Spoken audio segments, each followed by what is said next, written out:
Well, hello guys, welcome back. Having an interesting day today. I had to get something practical taken care of, and I went to Papa Ogu for that. And the other thing was the Baron Samdi was like, we're doing this thing. And so he's returned, so to speak. He does this kind of every fall that he has an official return date, and today it was today. And I was really happy, so we played a lot of music for him, and we spent an hour or so getting stuff set up for him in the living room. So that kind of streamlined look I showed you was gone because we rearranged the ancestor altar. He's like, no, no, no, this is all wrong. So we rearranged that.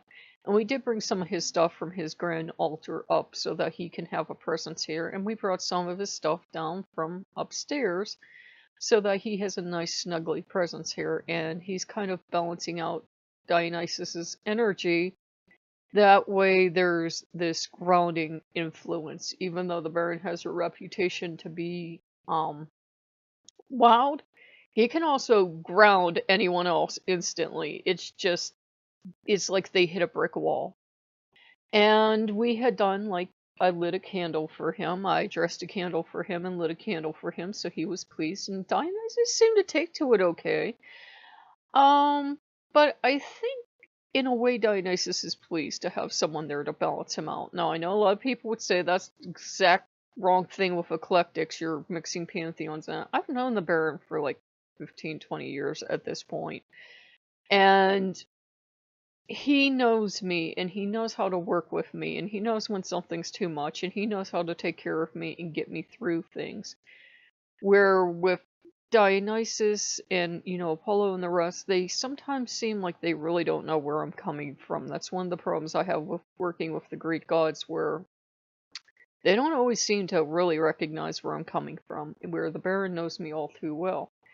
And of course, the Baron does have attributes that are true. They get overemphasized, but they are true. He's extremely handsome, and when he shows up, he's extremely charming and everything else. And so it was quite easy for him to talk his way into having his grand setup back down here. And that kind of threw off the rhythm of the room. It's not really clean now. It's clean, but it's not as streamlined as when you guys saw it. And I had brought some flowers down from La Santa because she said you might as well take these flowers down and make the kind of like setup you wanted to make over the doorway. So we have kind of this bower now over the doorway, which is really nice. And we've just been getting stuff settled in because it's important to kind of get settled in, I think, for the fall. And we do it whatever day feels right to them. And today they were like, it's today. You're settling in today. They don't care if there's a couple weeks of hot weather left.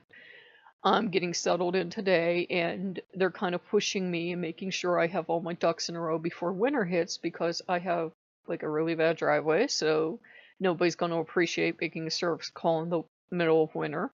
So to get that taken care of, to get all this stuff taken care of, and to make sure everything's done and done well.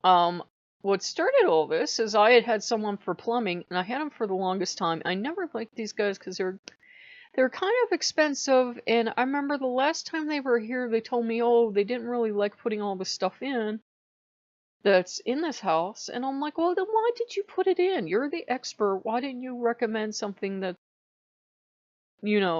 should have went in? They couldn't give me an answer to that. So, have this guy come, and we have the Baron settled, and it's good because I should have that relationship with him. I got out of having a relationship with him, not only because Loki moved in, and Loki has a tendency to take over everything and dominate all your time, but also, you do. But also because, there was so much infighting involved. And as I was writing back when I was a writer, and I would write about Voodoo, and I would try to make it Voodoo for witches to make it accessible. I was doing that, I think, long before anybody else was doing it. I was writing those articles. And I was doing it in a respectful fashion. I was telling people up front, I'm not initiated to a house. I had my reading and everything else, and I've worked with Mambos and Hugons, but I was upfront. And I told people this is, as far as a non-initiate can take you. And of course, since every Mambo disagrees with every other Mambo, they're like, no, you were taught all wrong. You were taught stuff bad on purpose. And it was just like, you have to come learn from me because only I know the real way to teach you. And I just got so sick of that. It was really toxic and terrible. And that actually took me away from the Loa for a while, which I kind of regret, but I think I needed the breathing space because I really needed to see. And helpful people thankfully were telling me to listen to your Loa, to not listen to human beings. And the Loa would be screaming. That's why, Barrett and I used to have so many shouting matches, because he would want stuff set up a certain way. And he's pretty sure he knows who he is. But there'd be these interfering people saying, oh, you don't have the Barrett, and you have this, and you have that. And it was a really stressful time for both of us. But those people are gone now. And, of course, he's been nudging me for a while for another video, but I've been like, I don't want to, because Smite just came out with that reveal a couple months ago or whenever they did it. And I didn't want the Smite fans on the channel because they saw that. It's like, thankfully Loki had been out quite a while when I started Lokean channel. And I didn't want people just kind of coming over and telling me I don't know what I'm talking about because they played Smite and that's not him at all. And I'm like, I don't have patience for bullshit. You guys know that. I really don't. And, I didn't want people, just jumping on it, because at the time I was practicing Voodoo and I had already been practicing a while, and The Princess and the Frog came out. It was like, we have people wanting to practice Voodoo, but practice that kind of Voodoo, which was nothing like actual Voodoo. Or anytime like Halloween comes up and they always have to do a Voodoo thing and they make it spooky, scary bullshit. And I lose my temper. The Loa don't care, but I lose my temper. And the Baron's just kind of like, he doesn't care. He would be the first one to take any kind of low quality shit they will give him just so he gets press. He doesn't care. He'll deal with people accordingly. He'll either ignore you, help you, or he'll wish you never bothered him. He does have that to his character, where that's one thing with practicing Voodoo, and luckily I had gotten some good books and some good teachers at the time. People will find they're not as forgiving as the gods that you typically work with, that if you go running up to them in the wrong, disrespectful manner, they will kick your ass for you, and they will send you packing and crying, because they don't want to be bothered with you if you're not, serious enough. I've noticed some people have got that from the gods. There was somebody wrote an article and said they ran up to a group of gods one time and they were bugging them and bugging them and bugging them and asking them all these questions and got their ass kicked for them.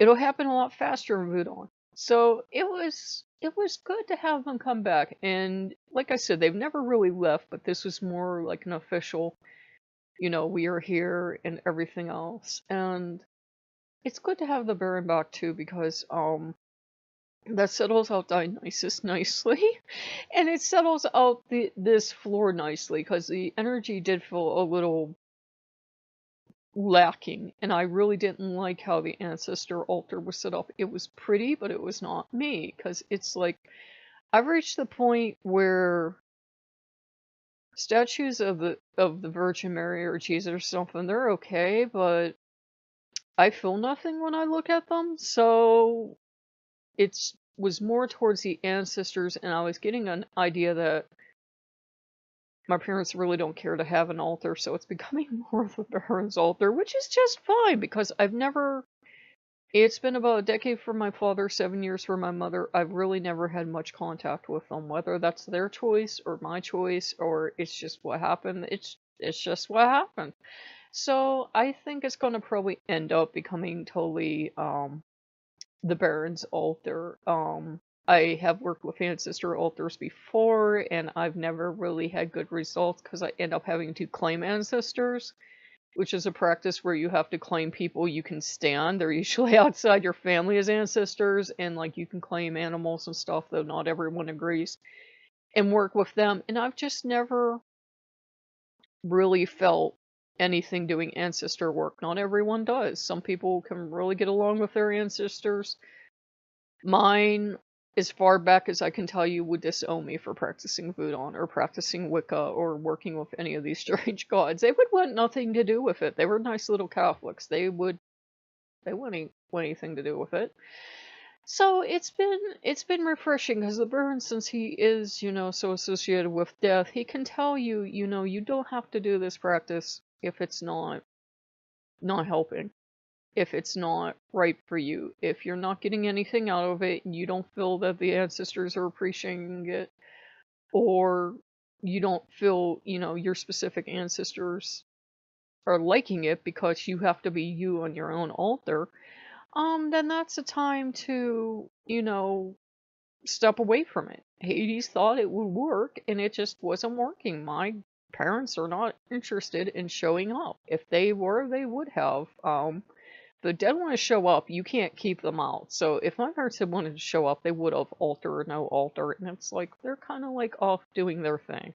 So if you guys like what you see, like, comment, subscribe, and I will see you later. Bye bye.